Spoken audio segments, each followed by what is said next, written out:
The fist connected with Lieutenant Commander Iris Nakamura's cheek with enough force to snap her head sideways. The sound echoed across the mess hall like a gunshot, freezing every conversation mid-sentence. Colonel Bradley Hutchins stood over her fallen form, his face twisted with rage and self-righteous authority. "You think you can disrespect me in front of my men, soldier?" he bellowed, his voice carrying to every corner of the suddenly silent room. Nakamura pushed herself up from the floor with deliberate calm, her movements precise despite the throbbing pain radiating from her jaw. Blood trickled from the corner of her mouth, but her expression remained unervingly composed. She made no move to retaliate, no gesture of submission or defiance.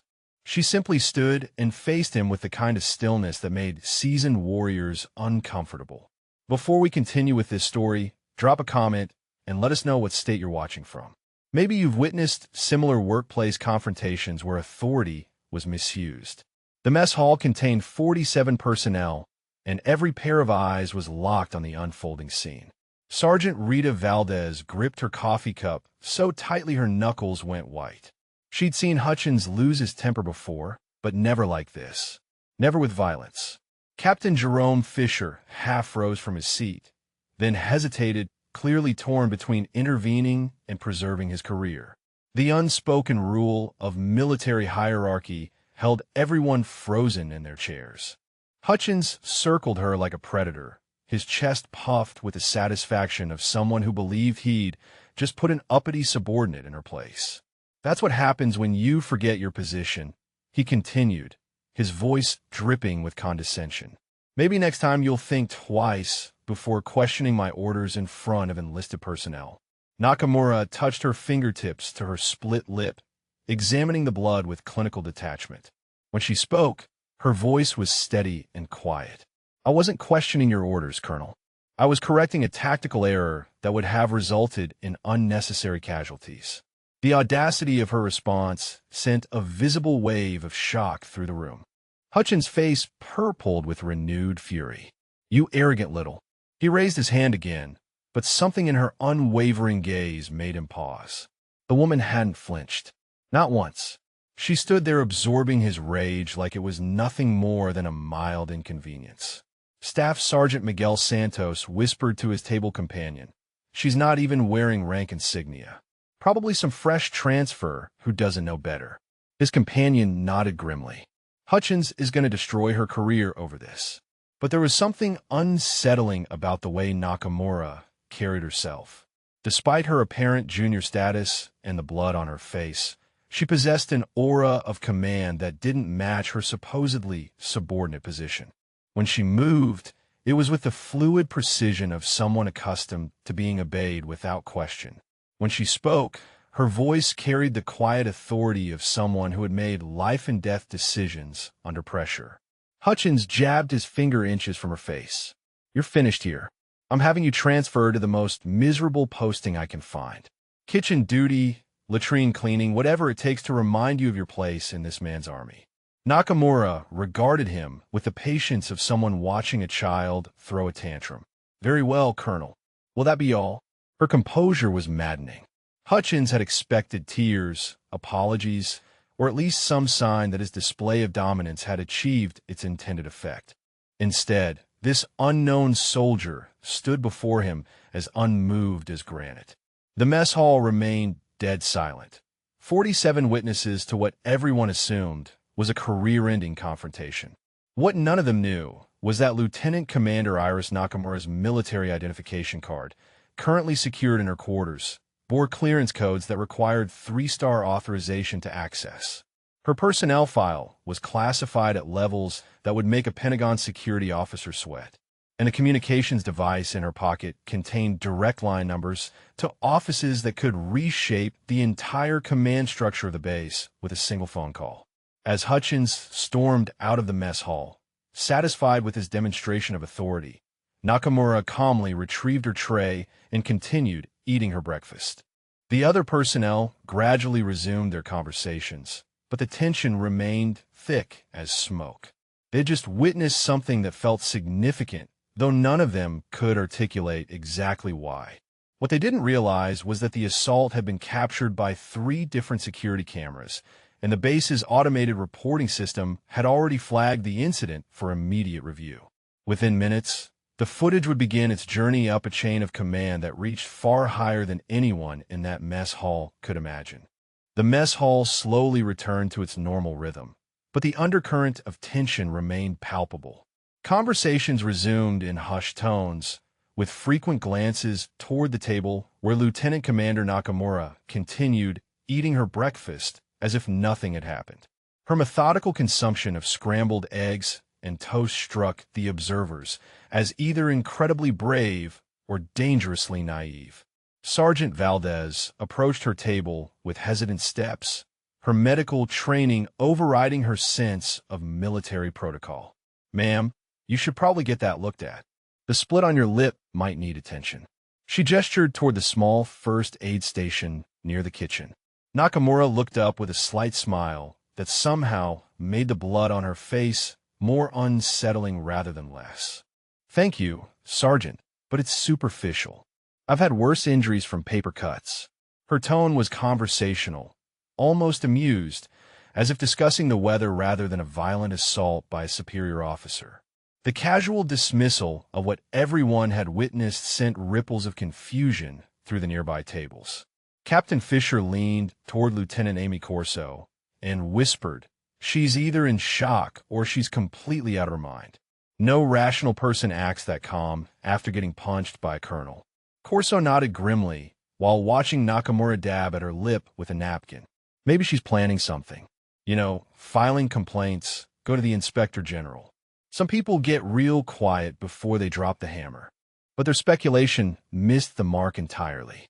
Nakamura's composure wasn't born of shock or calculated revenge.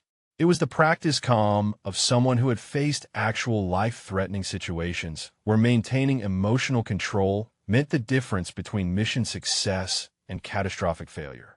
A colonel's tantrum, however violent, barely registered on her personal scale of legitimate concerns. Meanwhile, Colonel Hutchins strode across the base toward his office, his swagger slightly forced but his confidence intact. He nodded curtly to passing personnel, accepting their nervous salutes with the satisfaction of someone who believed he had just reinforced proper military discipline. "That uppity transfer won't forget her place again," he muttered to himself, adjusting his uniform jacket. Master Sergeant Helena Cross fell in a step beside him as he approached the administration building. "Rough morning, sir?" she asked, though her tone suggested she had already heard details of the mess hall incident through the base's informal communication network. "Just reminding some personnel about the importance of respecting rank and protocol," Hutchins replied with practiced authority. "Sometimes these young transfers need a firm hand to understand how things work in the real military." Cross nodded diplomatically, but privately she wondered about the wisdom of physical confrontation in front of so many witnesses. The modern military had strict policies about assault, regardless of rank disparities. Still, Hutchins was known for his explosive temper, and most personnel had learned to navigate around his moods. Back in the mess hall, Nakamura finished her breakfast and stood to clear her tray. The simple action drew the attention of everyone within sight, as if they expected her to collapse or reveal some hidden injury. Instead, she moved with the same fluid precision she had displayed throughout the entire confrontation. Private Marcus Webb, barely 18 and fresh from basic training, whispered to his table companion, "Think she'll report it?" His friend, Private Danny Ortega, shook his head doubtfully. "Are you kidding? She'd have to be suicidal to go against Hutchins. He's got connections all the way up to division level." Their assessment reflected the conventional wisdom of junior enlisted personnel who understood the military hierarchy as an immutable force of nature. In their experience, colonels were untouchable gods who could destroy careers with casual ease. The idea that someone with apparent junior rank could challenge such authority seemed impossible. What they didn't understand was that Lieutenant Commander Nakamura's actual position in the military hierarchy made Colonel Hutchins look like a middle manager. Her naval rank, though worn without visible insignia for operational security reasons, outranked his army position.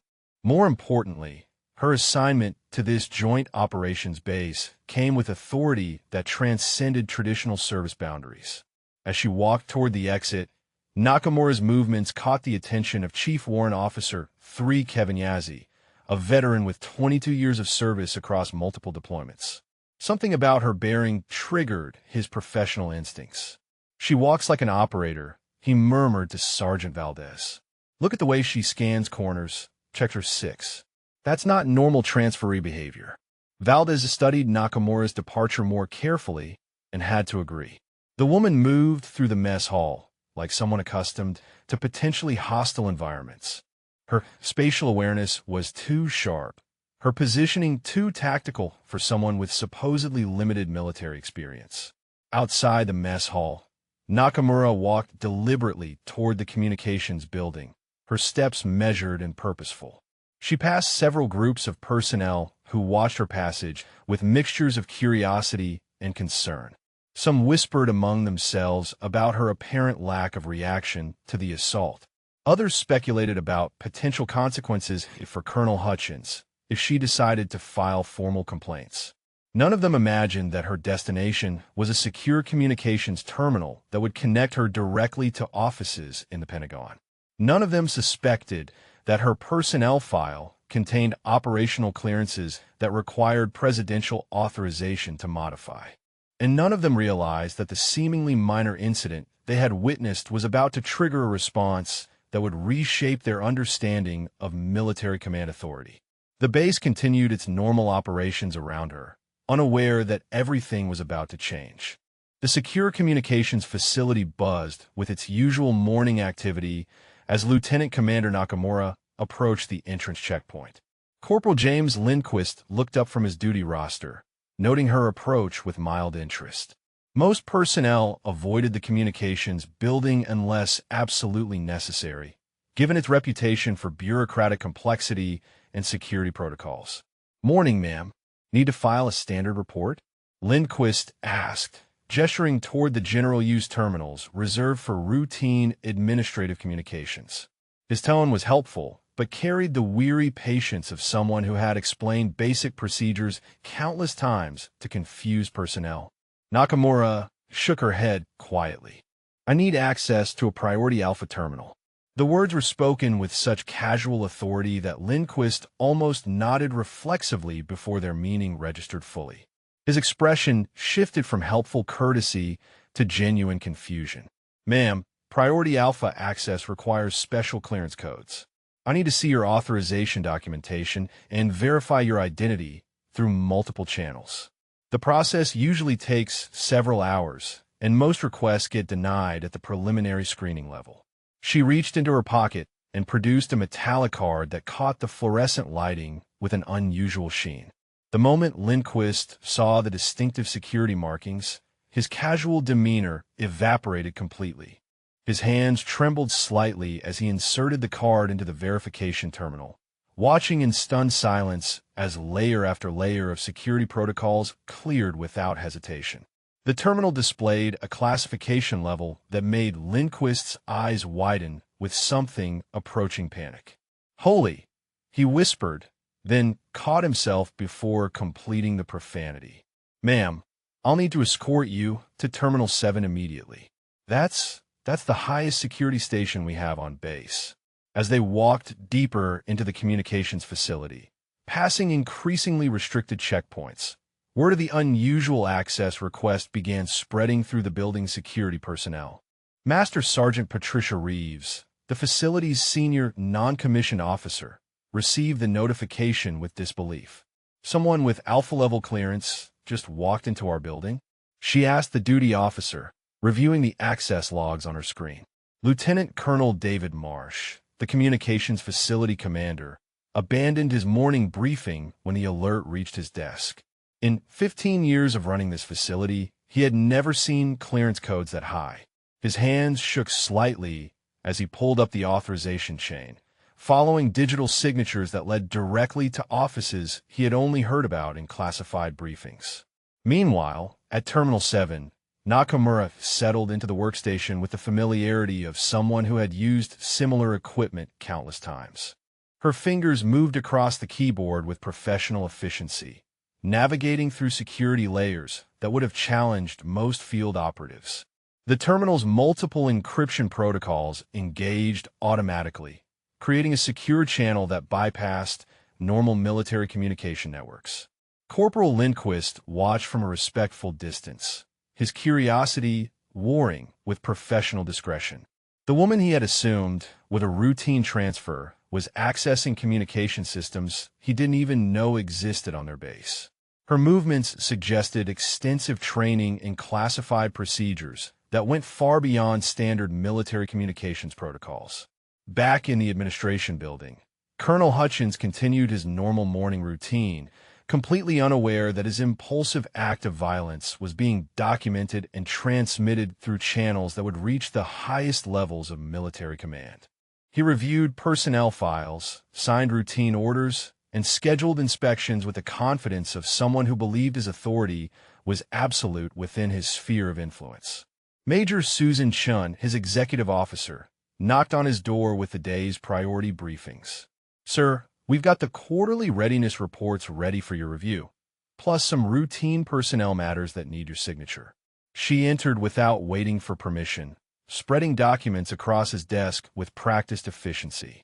Hutchins barely looked up from his own paperwork. "Anything urgent?" he asked, his tone suggesting that very few things qualified as truly urgent in his estimation. The morning's confrontation had already faded from his immediate concerns, filed away as a necessary reminder of proper military discipline. "Nothing out of the ordinary, sir. Just the usual administrative requirements." Chen's voice carried no hint that anything unusual was occurring elsewhere on the base. The secure communications facility operated independently of regular command channels, and its activities rarely intersected with routine administrative functions. At Terminal 7, Nakamura's report took shape with methodical precision. Her account of the assault was factual and dispassionate, including specific details about witnesses, timing, and the colonel's exact words. She attached relevant base security footage that her clearance level allowed her to access directly from the surveillance system. The documents she was creating would travel through communication channels that connected directly to offices in the Pentagon's most secure levels. Recipients would include personnel whose names never appeared in public directories and whose decisions could reshape entire military commands within hours. As she completed the initial report, Nakamura's expression remained as composed as it had been during the assault itself. This wasn't revenge or emotional reaction. It was simply the proper procedure for documenting a serious breach of military conduct by a senior officer. The fact that Colonel Hutchins had chosen to assault someone with her level of clearance and authority was his mistake, not hers.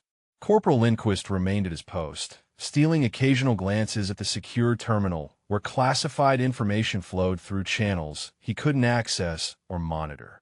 He sensed that something significant was happening, but the nature of the communications remained completely beyond his security clearance level. What he didn't realize was that Nakamura's report had already been received, reviewed, and forwarded to decision-makers whose response would arrive far faster than anyone on the base could imagine. Deep within the Pentagon's most secure levels, General Patricia Hawthorne's secure terminal chimed with an incoming priority alpha communication. The three-star general paused her review of overseas deployment schedules, recognizing the distinctive alert tone that indicated genuinely urgent classified traffic. In her 30-year career, she had received perhaps a dozen communications at this classification level. The timestamp showed the report had been filed just 18 minutes earlier from Joint Operations Base Meridian.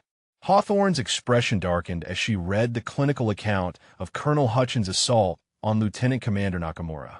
She cross-referenced Nakamura's personnel file, her clearance allowing access to operational records that would remain classified for decades. "Sweet Mother of God," she whispered, leaning back in her chair. She immediately activated her secure phone, dialing a number that connected directly to General Raymond Torres' office. "Ray, we have a Code 7 situation at Meridian. I'm sending you the file now, but you need to know that Hutchins just assaulted Typhoon 6. The silence on the other end of the line stretched for nearly 10 seconds before Torres responded. Are you absolutely certain?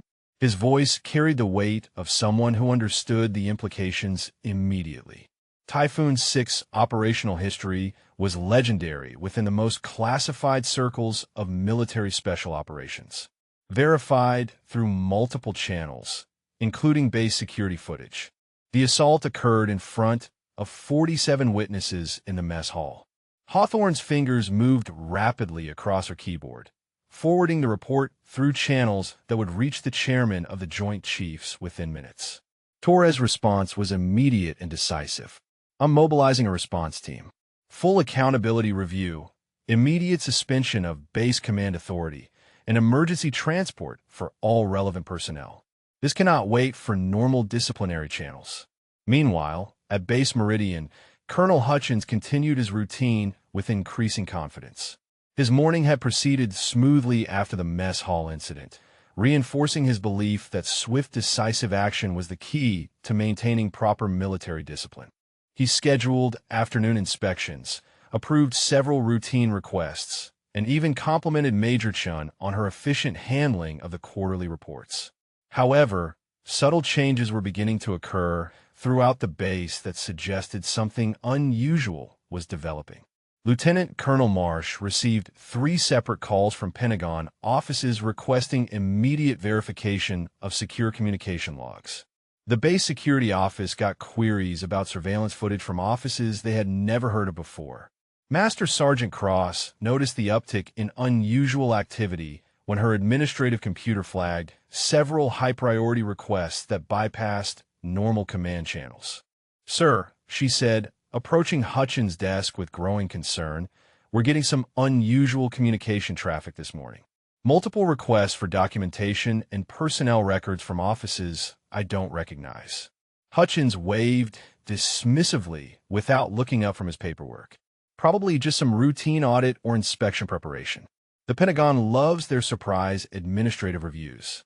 He signed another routine order with the casual authority of someone who had never questioned his position in the military hierarchy.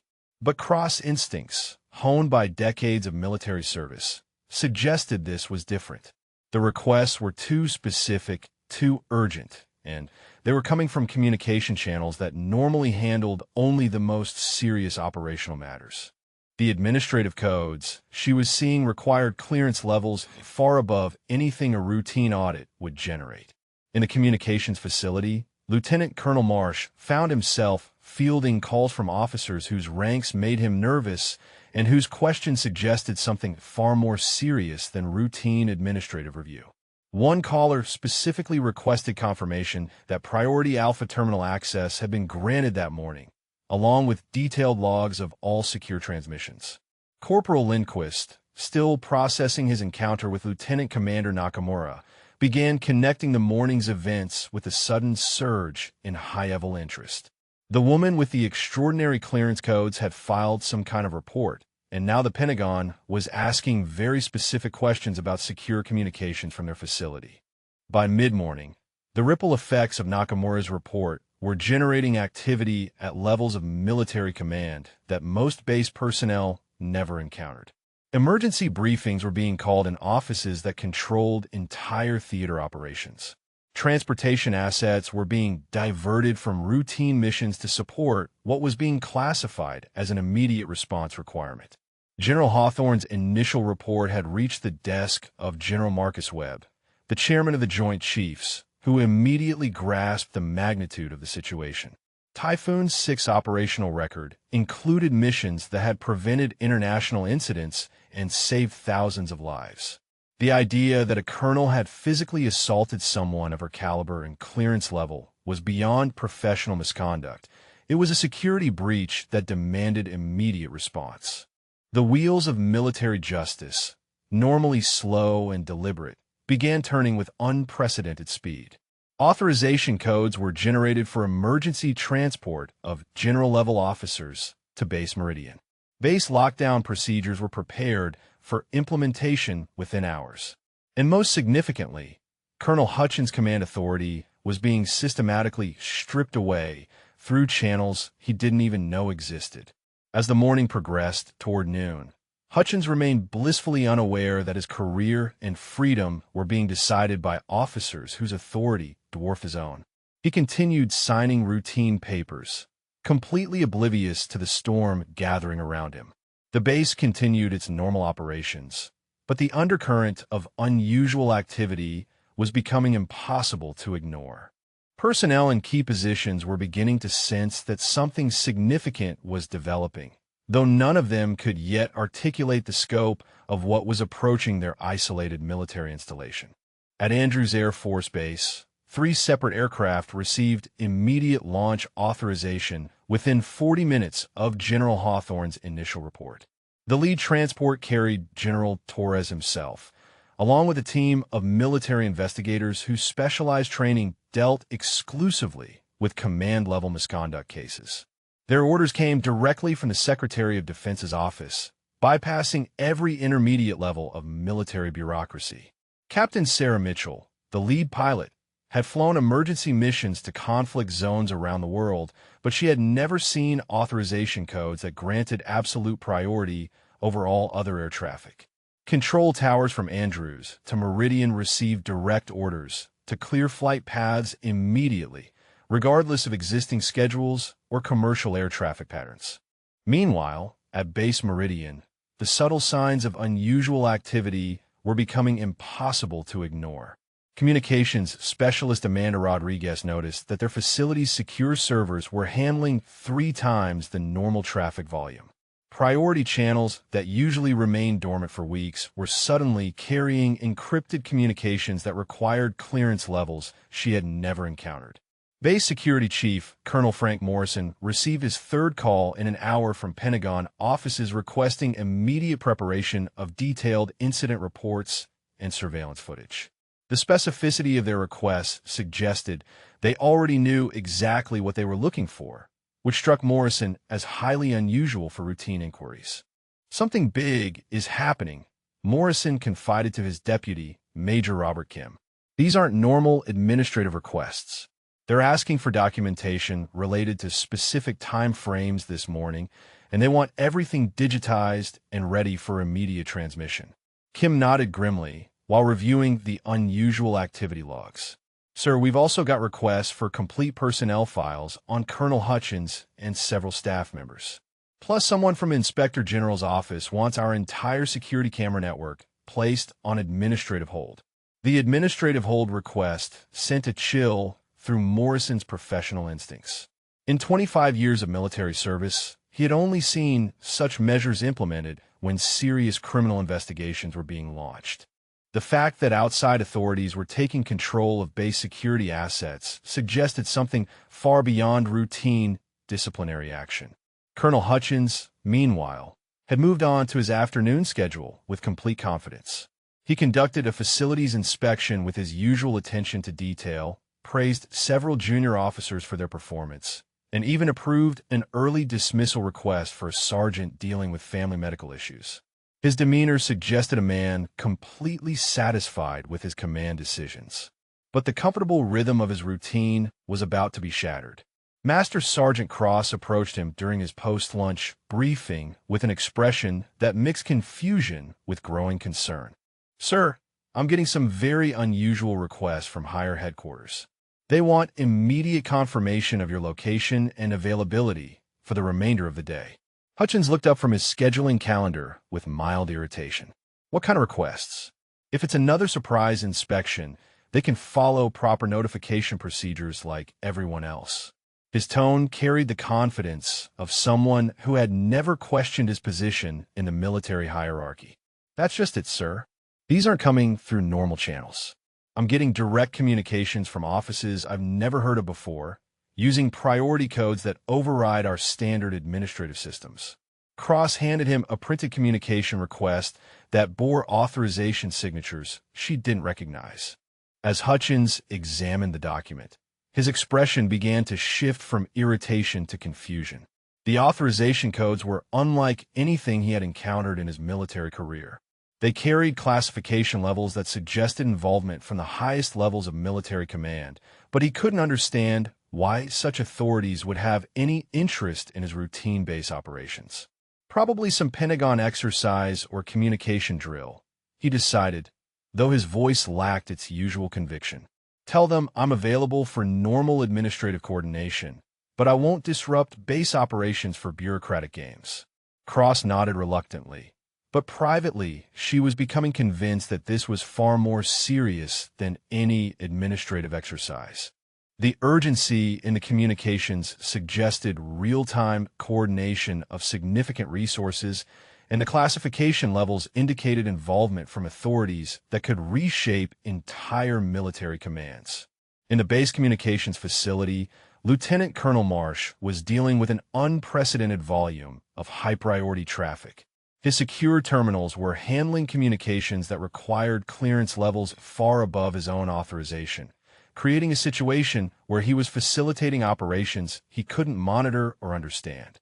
The most unsettling development was a direct order to prepare for immediate arrival of general-level officers with full command authority over base operations.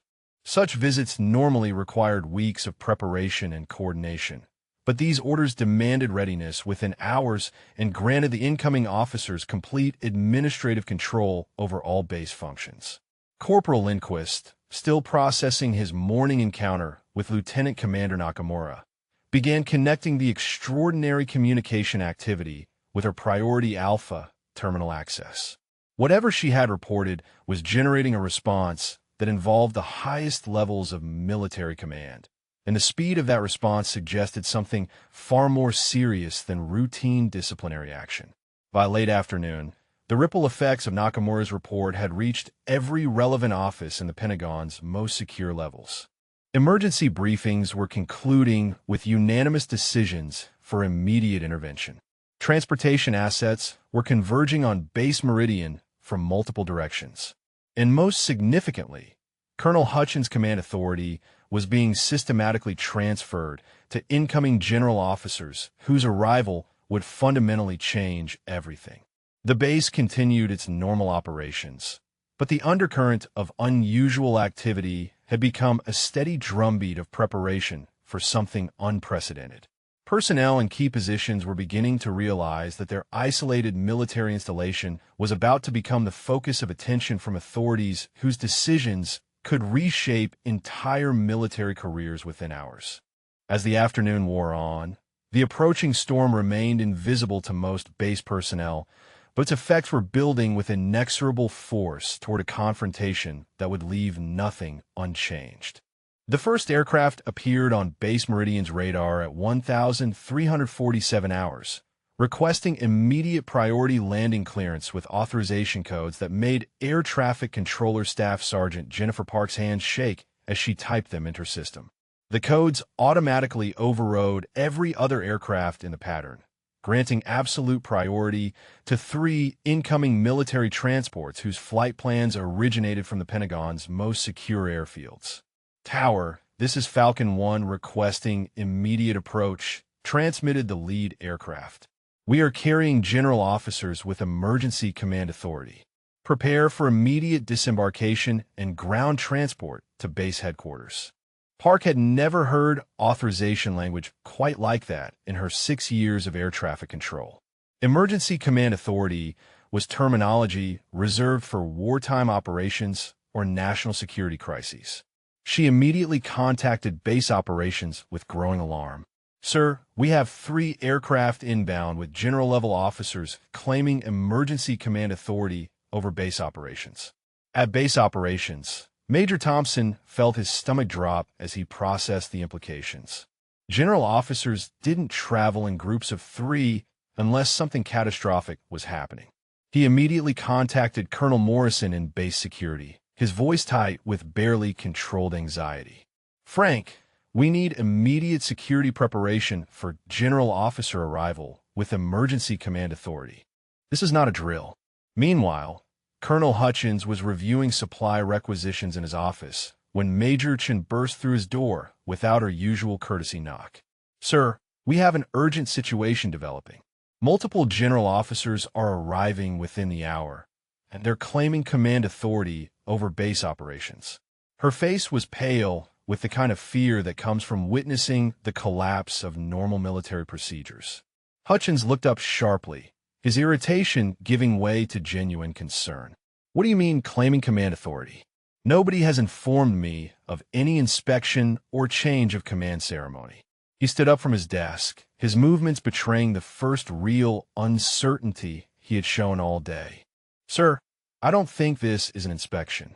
The communications we're receiving suggest immediate suspension of current command structure pending investigation of serious misconduct allegations."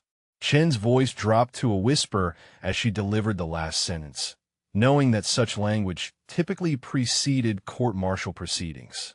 The blood drained from Hutchins' face as the implications began to register. Serious misconduct allegations could only mean someone had filed formal charges against him through official channels. His mind raced through possible sources, but the morning's confrontation with the unknown transfer seemed like such a minor incident compared to the massive response now approaching his base. "Nonsense," he said, though his voice lacked conviction. "Whatever administrative confusion is happening, we'll sort it out when these officers arrive.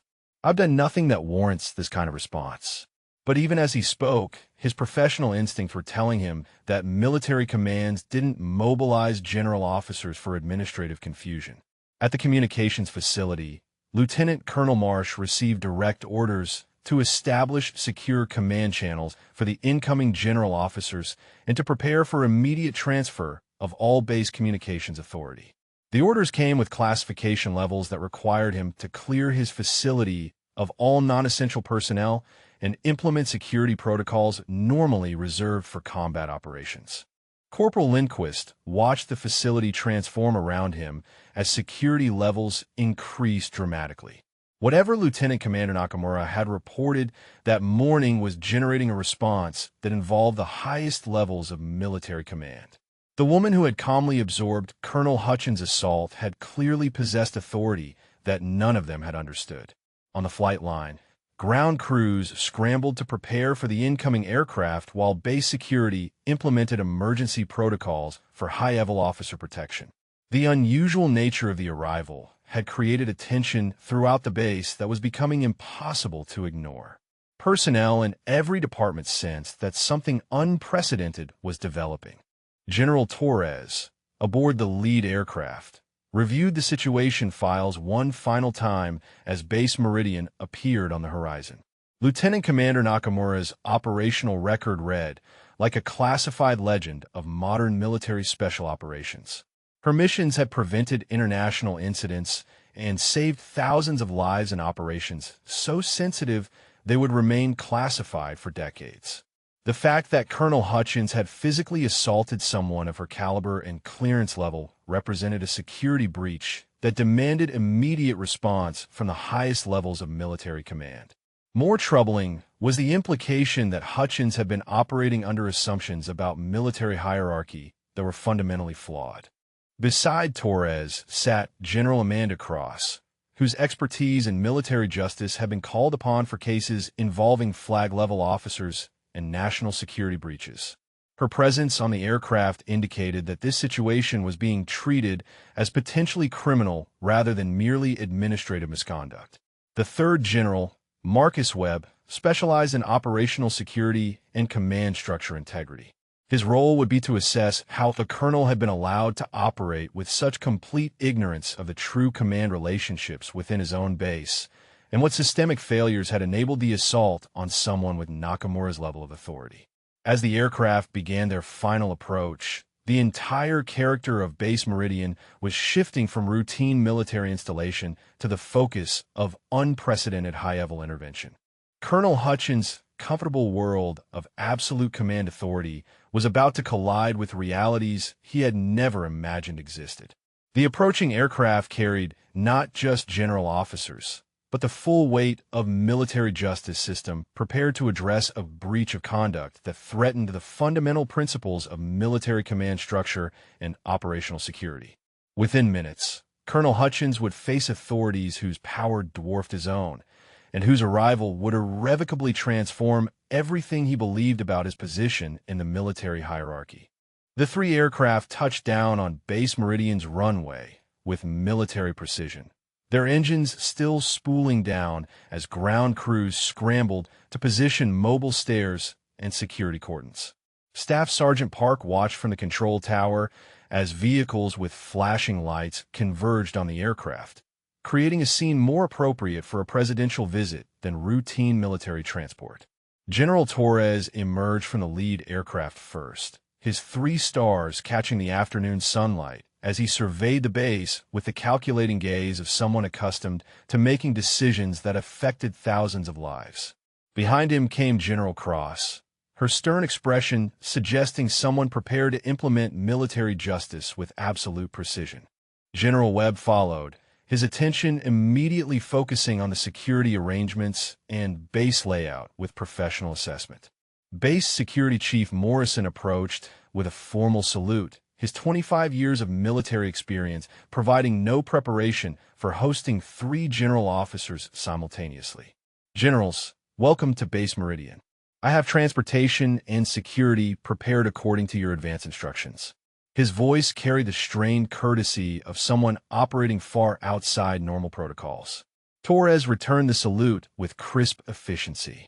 Colonel Morrison, we need immediate secure transportation to base headquarters and complete isolation of all personnel involved in this morning's incident. This is a Code 7 investigation with full Pentagon authorization.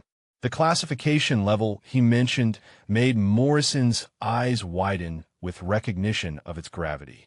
Meanwhile, Colonel Hutchins stood at his office window, watching the unprecedented activity on the flight line with growing dread. The sight of 3 general officers arriving simultaneously could only mean that whatever situation was developing had reached the highest levels of military command. His confident dismissal of the morning's events was rapidly giving way to genuine fear. Major Urchin approached his desk with a communication that had just arrived through secured channels.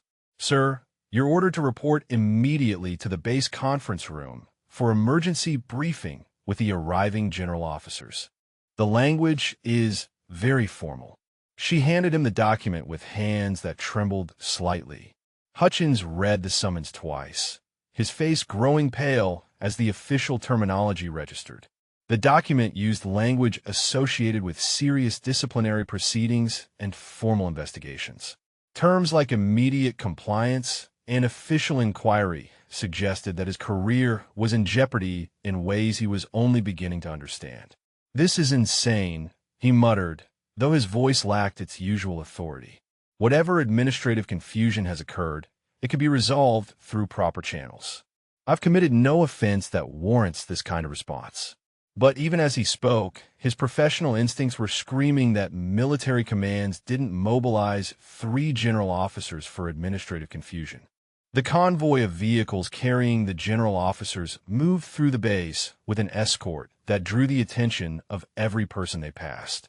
Personnel stopped their activities to watch the unprecedented procession, sensing that something historic was occurring within their normally routine military installation.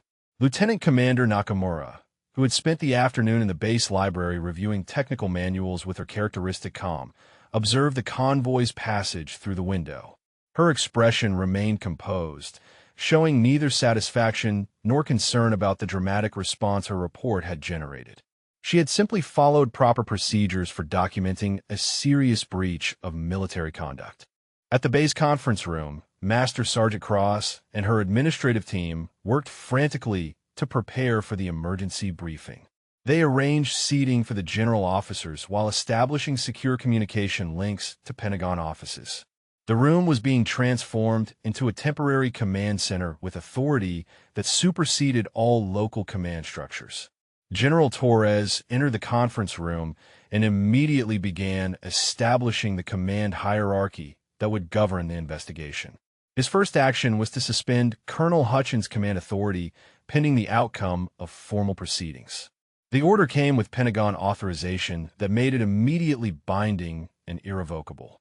Security personnel throughout the base received urgent instructions to secure all relevant evidence and prepare for immediate testimony.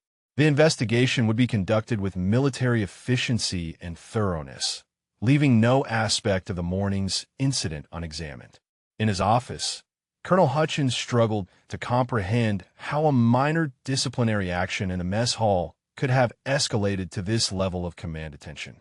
He reviewed the morning's events obsessively, searching for some explanation that would make sense of the massive response now descending upon his base.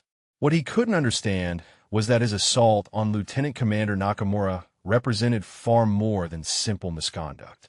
It was a security breach that threatened operational integrity and demonstrated a fundamental failure to understand the true command relationships within the military structure he believed he controlled.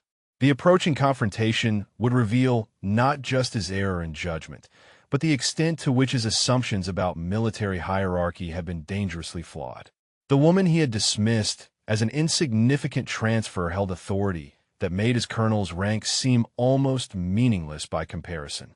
As the general officers prepared for the emergency briefing, the full weight of military justice was positioning itself to address a breach of conduct that threatened the fundamental principles of command structure and operational security. Colonel Hutchins was about to face the consequences of actions he had believed were well within his authority. The base held its collective breath as unprecedented events unfolded, transforming a routine military installation into the focal point of high-level intervention that would leave nothing unchanged. Colonel Hutchins walked toward the base conference room with steps that grew heavier with each stride. The hallways that had always represented his domain of absolute authority now felt like corridors leading to judgment. Personnel he passed avoided eye contact, their usual respectful greetings replaced by uncomfortable silence that spoke volumes about how quickly word had spread throughout the base.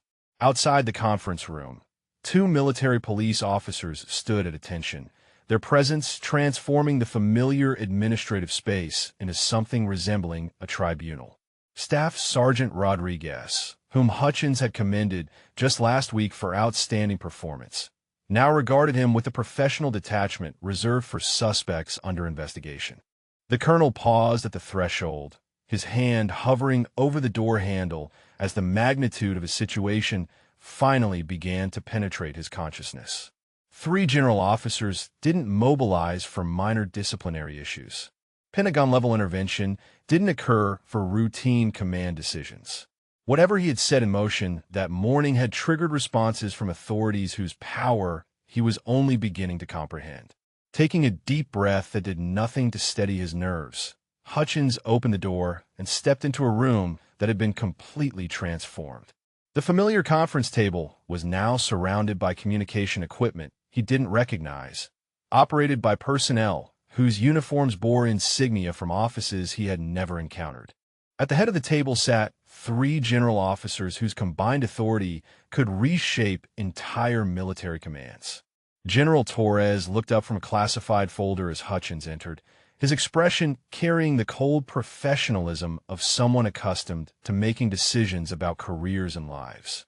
Colonel Hutchins, thank you for responding promptly to our summons. Please be seated. His tone was courteous, but carried undertones that made clear this was not a request. Hutchins took the indicated chair, noting that it was positioned to face the three generals like a defendant before judges. The symbolism was unmistakable and deeply unsettling. Around the room, junior officers prepared recording equipment and arranged documents with the methodical precision of a formal proceeding. General Cross opened a leather portfolio and removed several documents that Hutchins recognized with growing horror as official investigation forms. Colonel, we are here to address serious allegations of assault against a fellow service member that occurred on your base this morning. The incident was witnessed by multiple personnel and recorded by base security systems. The clinical precision of her language sent ice through Hutchins' veins. He had expected administrative discussion, perhaps some counseling about proper procedures. Instead, he was facing formal charges that could end his career and result in criminal prosecution. His voice cracked slightly as he attempted to respond. General, I believe there may be some misunderstanding about the nature of this morning's disciplinary action. I was addressing insubordination from a transfer who had forgotten proper military courtesy. His words sounded weak even to himself, especially under the unwavering gaze of three officers whose authority dwarfed his own. General Webb leaned forward with an expression that mixed professional interest with barely concealed contempt. "Colonel, are you familiar with the identity and operational classification of the service member you assaulted?"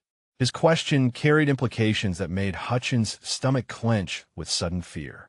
"She appeared to be a recent transfer, sir. Someone who needed reminding about proper respect for rank and command authority." Hutchins' response revealed the fundamental ignorance that had led to his current predicament. He had operated under assumptions about military hierarchy that were catastrophically flawed. General Torres opened another classified folder and removed a photograph that he placed on the table facing Hutchins. "Colonel, I want you to look very carefully at this service member and tell me if you recognize her." The photograph showed Lieutenant Commander Nakamura in full dress uniform, her chest bearing decorations that made Hutchins' blood freeze. The uniform displayed medals that Hutchins had only seen in textbooks about military heroes. Combat ribbons from operations so classified they had no public names. Commendations signed by presidents and foreign heads of state. Most terrifying of all, naval rank insignia that outranked his Army colonel's position by significant margins. General Cross consulted her notes with the precision of a prosecutor presenting evidence. "Colonel, Lieutenant Commander Iris Nakamura is a decorated Naval Special Operations officer with top-secret clearances that require presidential authorization to modify. Her operational record includes missions that have prevented international incidents and saved thousands of lives." As the revelations continued, Hutchins felt his world collapsing around him. The woman he had dismissed as an insignificant transfer was not only a fellow officer, but someone whose rank, clearance, and operational authority made his position look almost trivial by comparison. His assault hadn't been disciplinary action against a subordinate. It had been an attack on someone whose service record read like classified legend.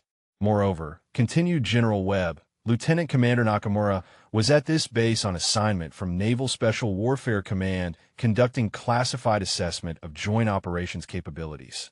Your assault on her represents not just personal misconduct, but a potential security breach at the highest levels. The room fell silent as the full scope of Hutchins' error became clear. He had physically attacked someone whose missions required clearances he couldn't even access, whose operational record included achievements he couldn't imagine, and whose presence on his base represented authority that transcended his local command structure. His confident morning had become a nightmare of epic proportions, and the three general officers watching him with cold professional judgment held his career and freedom in their hands.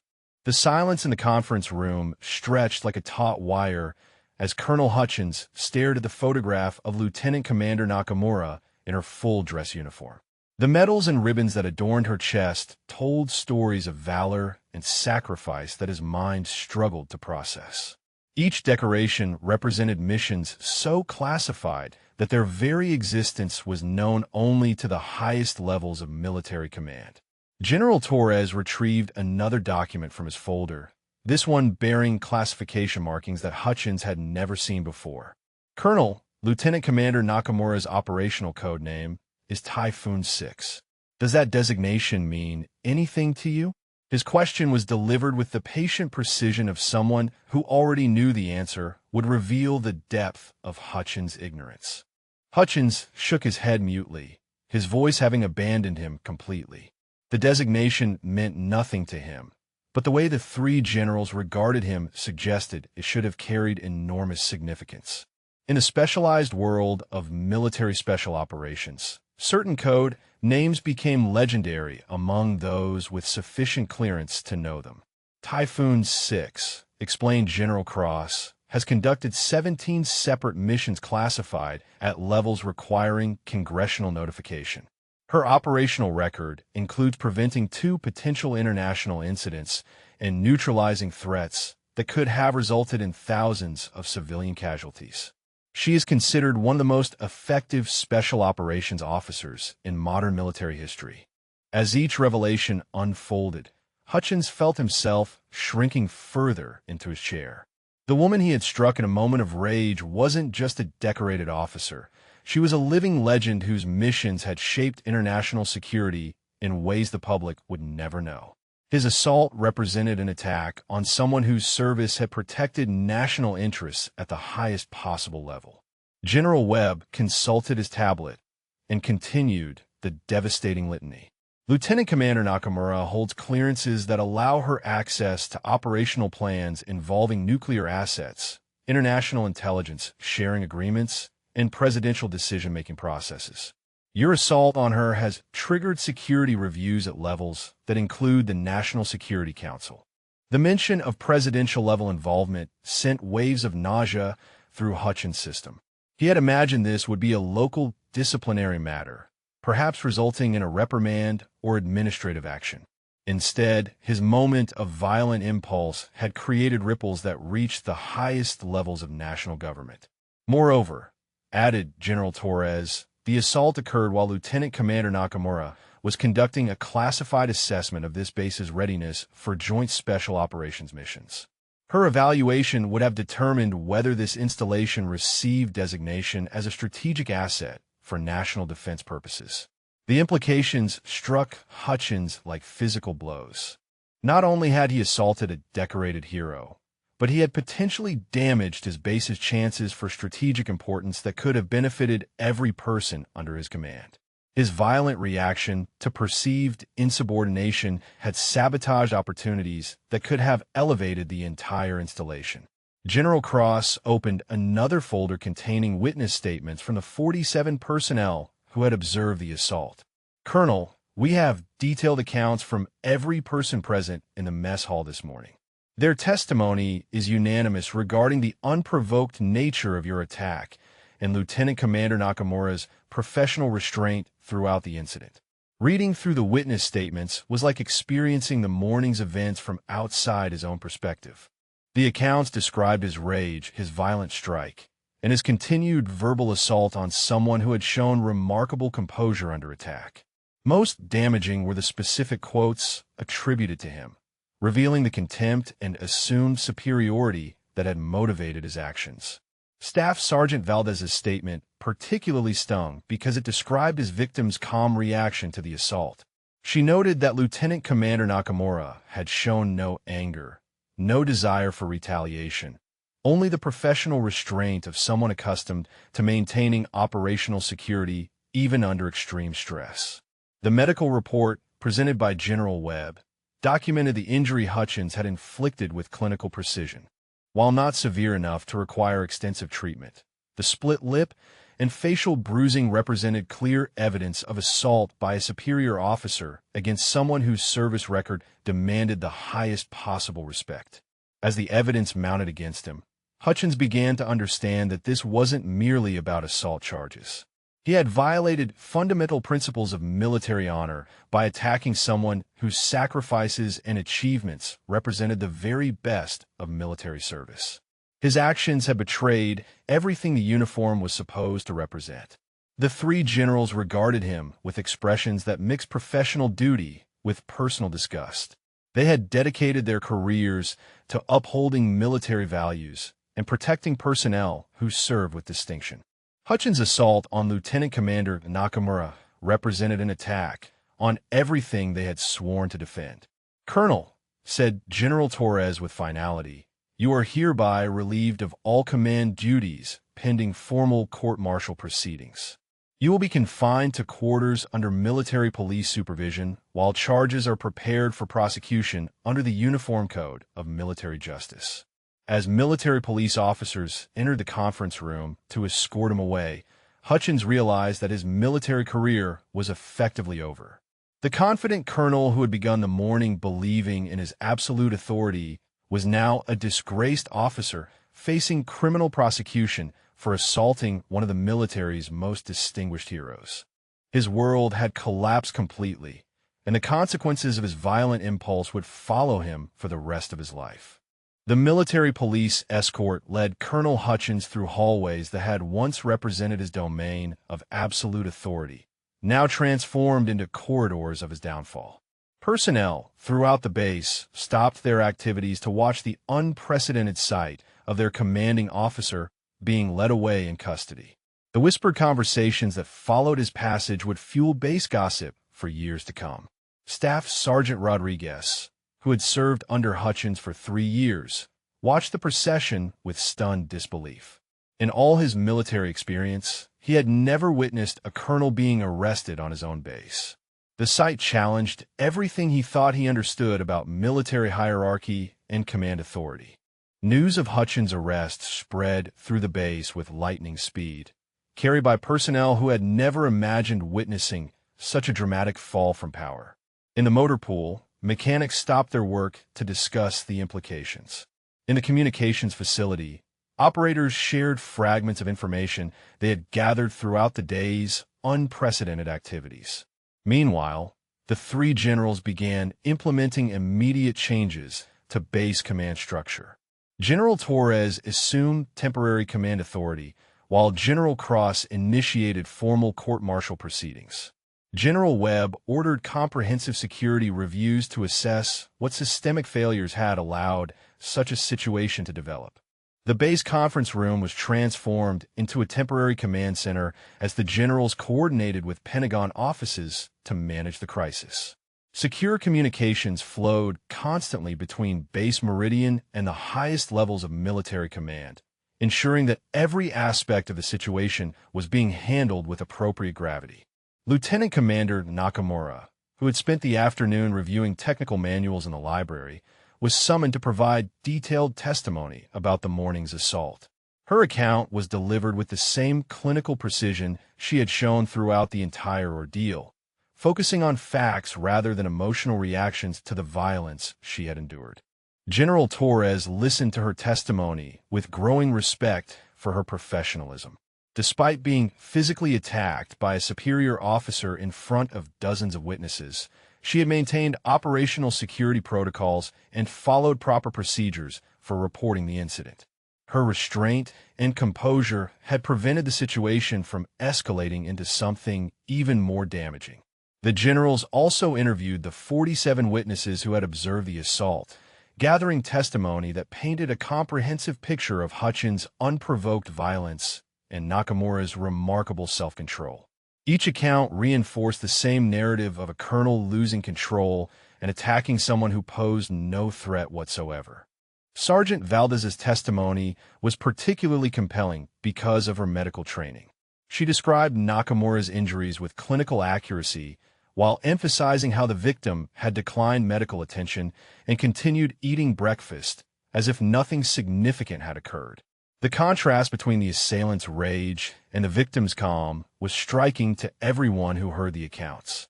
Master Sergeant Cross, who had served as Hutchins' administrative assistant, found herself in the difficult position of providing testimony about her former commander's behavior patterns.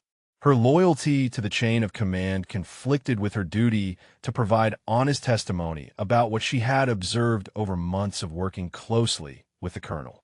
The investigation revealed that Hutchins had displayed increasingly authoritarian behavior over the past year, including several incidents where he had berated junior personnel in ways that bordered on harassment. While none of these previous incidents had involved physical violence, they established a pattern of abuse of command authority that contextualized the morning's assault. Base personnel struggled to process the magnitude of what had occurred. Colonel Morrison, the security chief, found himself questioning how he had failed to recognize the warning signs of Hutchins' deteriorating command style. The assault hadn't happened in isolation, but represented the culmination of escalating behavioral problems that had gone unaddressed.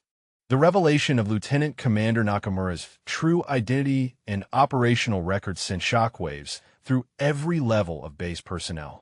Stories of Typhoon's 6 legendary missions began circulating among those with sufficient clearance to access even fragments of her operational history.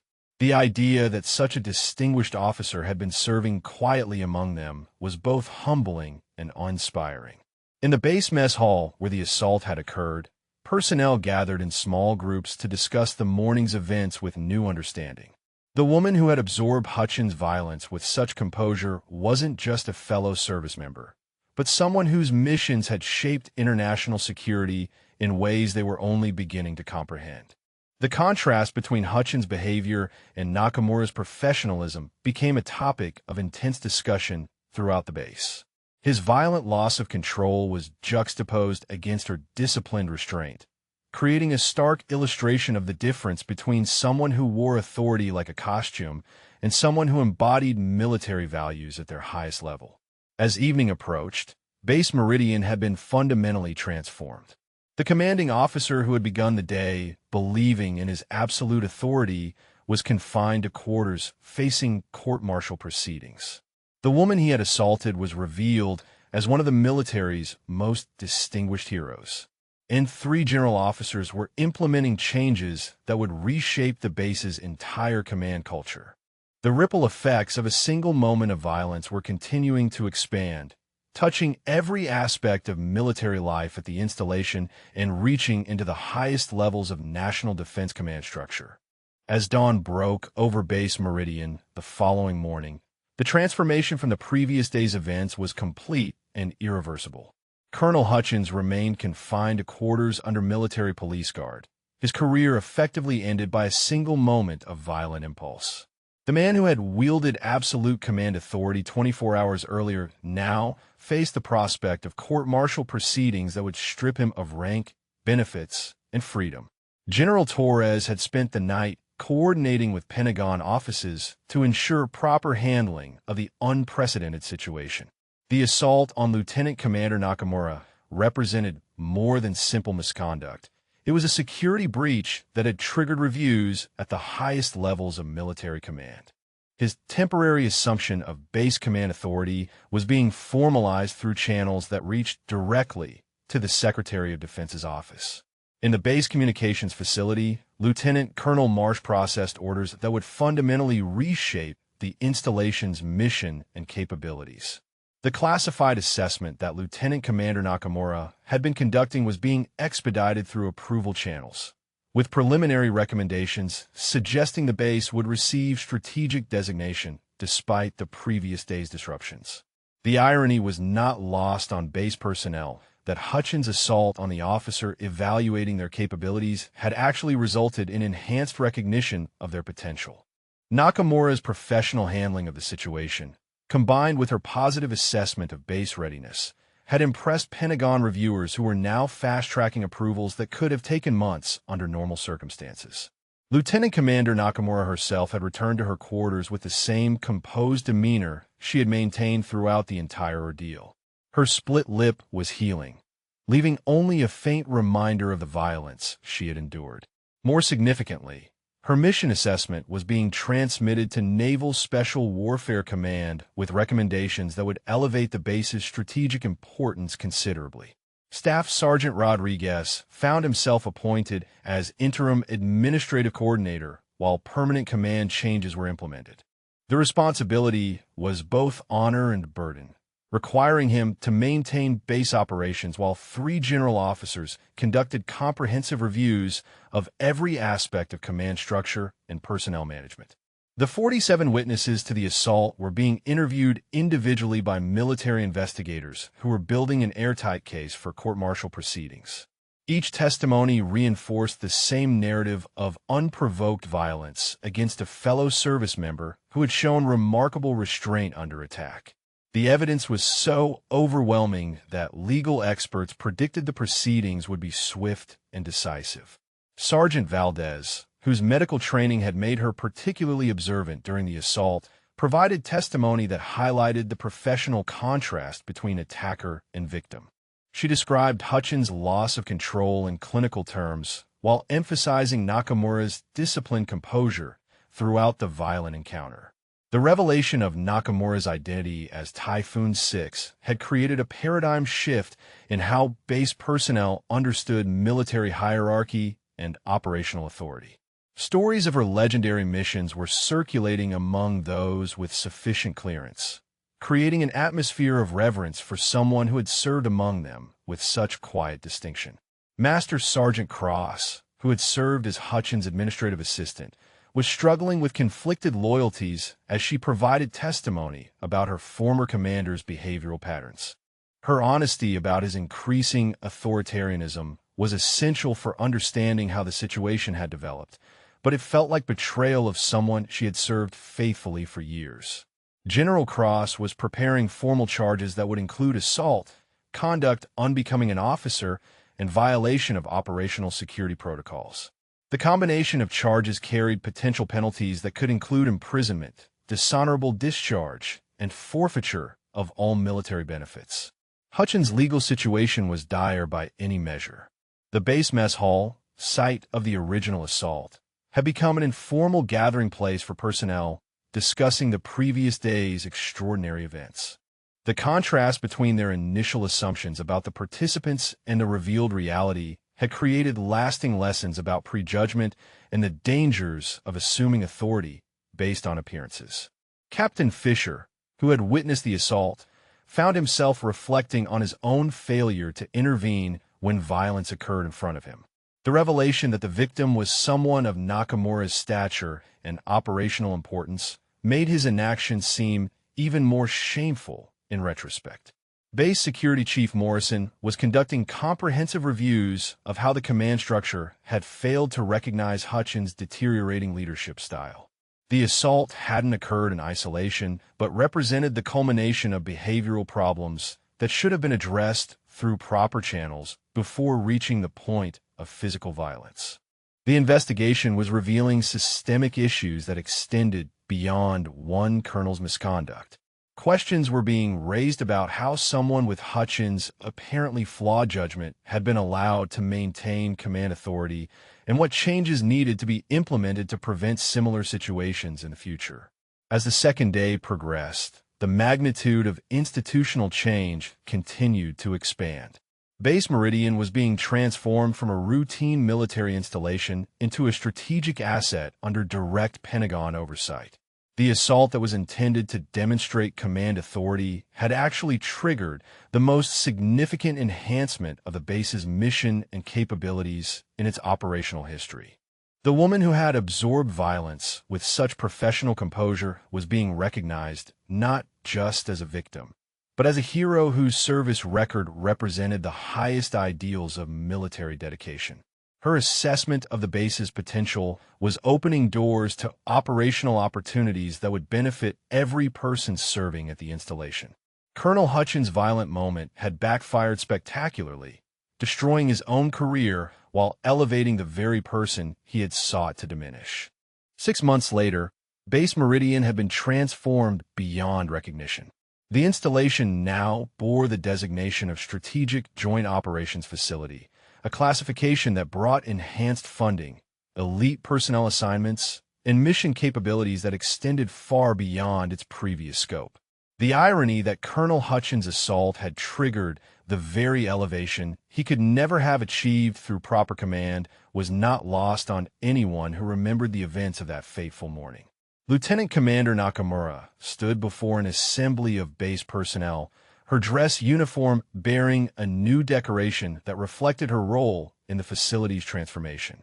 The Presidential Unit citation pinned to her chest represented recognition not just for her individual service, but for her assessment that had elevated the entire installation's strategic importance. Her composed bearing showed no trace of the violence she had endured, only the quiet authority of someone whose judgment had been validated at the highest levels. General Torres, who had assumed permanent command of the facility, addressed the assembled personnel with obvious pride. The transformation of this installation from routine base to strategic asset represents what can be achieved when military professionalism and operational excellence guide our decisions. The assessment conducted by Lieutenant Commander Nakamura identified capabilities that Pentagon leadership is now implementing across multiple theater commands. The contrast with 6 months earlier was striking. Where Colonel Hutchins had ruled through intimidation and arbitrary authority, General Torres led through competence and respect for professional merit. Personnel who had once walked the hallways in fear now moved with the confidence of soldiers serving under leadership that valued their contributions and protected their dignity. In the base communications facility, now expanded and upgraded with cutting-edge technology, Lieutenant Colonel Marsh coordinated operations that reached across multiple continents. The secure terminals that had once handled routine administrative traffic now managed classified communications for missions that shaped international security. The facility's enhanced capabilities were being utilized by special operations units whose very existence remained classified. Staff Sergeant Rodriguez, promoted to Sergeant First Class and serving as Senior Administrative Coordinator, reflected on how dramatically his responsibilities had expanded. The leadership development programs now implemented at the facility emphasized respect, professionalism, and recognition of merit regardless of rank or appearance. The lessons learned from Hutchins' catastrophic failure had been institutionalized in a training that would prevent similar breakdowns in command authority. Master Sergeant Cross, who had struggled with conflicted loyalties during the investigation, now served as senior advisor on command climate and personnel relations. Her experience witnessing the deterioration of leadership under Hutchins had been transformed into expertise that helped identify and address potential problems before they reached crisis levels. The base mess hall, site of the original assault, had been renovated and expanded to accommodate the increased personnel now assigned to the strategic facility. A small plaque near the entrance honored military personnel who had demonstrated exceptional professionalism under adverse conditions, though it made no specific reference to the events that had inspired its installation. Sergeant Valdez, now running the facility's enhanced medical services, often reflected on the morning when she had offered medical attention to someone whose composure under assault had seemed almost superhuman. Her understanding of military medicine had been expanded through programs that prepared base personnel to support the elite operations now conducted from their facility. The 47 witnesses to the original assault had become an informal community within the larger base population. Their shared experience of watching someone absorb violence with such professional restraint had created lasting bonds and a collective commitment to maintaining the highest standards of military conduct. Captain Fisher, haunted by his failure to intervene during the assault, had dedicated himself to leadership training that emphasized moral courage and the responsibility to protect fellow service members. His experience had taught him that maintaining professional standards required active engagement, not passive observation. Colonel Hutchins himself had been court-martialed, convicted, and sentenced to imprisonment and dishonorable discharge. His fall from command authority to federal prisoner had been swift and absolute. The man who had believed his rank made him untouchable had learned that military justice applied to everyone, regardless of position or assumed privilege. Before we conclude this story, if you enjoyed hearing about how hidden strength and professionalism can transform even the most difficult situations, drop a comment and let us know your favorite part of this story, or share if you've witnessed similar examples of quiet dignity overcoming abuse of authority. Lieutenant Commander Nakamura's assessment had recommended Base Meridian for strategic designation based on its personnel capabilities, infrastructure potential, and geographic advantages. Her professional evaluation, untainted by the personal assault she had endured, had opened opportunities that would benefit every person serving at the facility for decades to come. The transformation was complete. A base that had been ruled by fear and arbitrary authority had become a model of professional military excellence. The woman who had absorbed violence with such composure had been vindicated not through revenge, but through the systematic application of military justice and the recognition of genuine merit. The lesson was clear to everyone who had witnessed the events or learned their story afterward. True authority came not from rank or position, but from competence, character, and commitment to military values. Those who abused their power would face consequences, while those who embodied professional excellence would be recognized and elevated regardless of the obstacles they faced. Base Meridian stood as proof that military justice, when properly applied, could transform institutions and protect those who served with distinction. The assault intended to diminish had instead elevated, and the violence meant to silence had ultimately amplified the voice of professional excellence throughout the entire military command structure.